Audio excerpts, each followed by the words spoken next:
খুব ভাল কথা এটা হৈছে যে আমাৰ ইন্ধনৰ মূল্য বৃদ্ধি হৈছে। মই ভাবোঁ ইন্ধন অতি কমেও 500 টকা পেট্ৰলৰ আৰু ডিজেলৰ লিটাৰ হ'ব লাগে।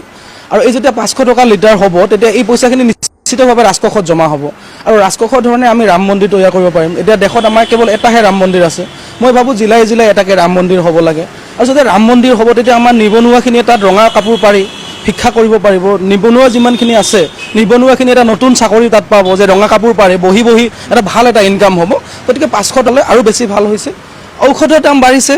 মইতো ভাবোঁ ঔষধ খাবই নালাগে, কাৰণ এনেই আমাৰ শ কোটি আমাৰ আচলতে জনসাধাৰণ বাঢ়িছে। মানুহ জন্মিলেতো মৃত্যু হ'বই লাগিব।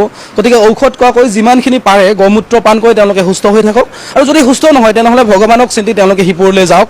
মই ভাবোঁ তেওঁলোক আটায়ে মিলি নৰেন্দ্ৰ মোদী ডনাল্ড ট্ৰাম্পে মিলি এই হৰমুজ প্ৰণালীটো একেবাৰে বন্ধ কৰিব লাগে আৰু এই তেল চেল এইবিলাকৰ কাৰবাৰটোৱে বন্ধ কৰিব লাগে। আচলতে আমি প্ৰাকৃতিক জীৱ, আমি খোজকাঢ়ি ফুৰিব লাগে। আমি আচলতে মিঠাতেলটো খাবই নালাগে, মিঠাতেল খালে বেমাৰ হয়। মানুহ যিমান পাৰে আপোনাৰ খাৰ খাওক আৰু খোজকাঢ়ি ফুৰক, তেলৰ কি প্ৰয়োজন। গতিকে ভাবোঁ নৰেন্দ্ৰ মোদী যিহেতু বিশ্বগুৰু, তেওঁ ডনাল্ড ট্ৰাম্পৰ লগত কথা পাতি হৰমুজ প্ৰণালীটো বন্ধ কৰি দিব লাগে। মেডিচিন খোৱা বাদ দিব লাগে, গৌমূত্ৰ পান কৰক, খোজকাঢ়ক, সুস্থ থাকক। গৰীব মানুহখিনিৰ কি হ'ব? আপুনি যেনেকৈ কৈছে গৰীব মানুহখিনিৰ কি হ'ব? দুখীয়া মানুহখিনি যোন খাব নোৱাৰে তেওঁলোকে লাহেকৈ সিপুৰলৈ যাব আৰু এতিয়া সিপুৰলৈতো যাবই লাগিব, জন্মিলেতো মৃত্যু হ'বই।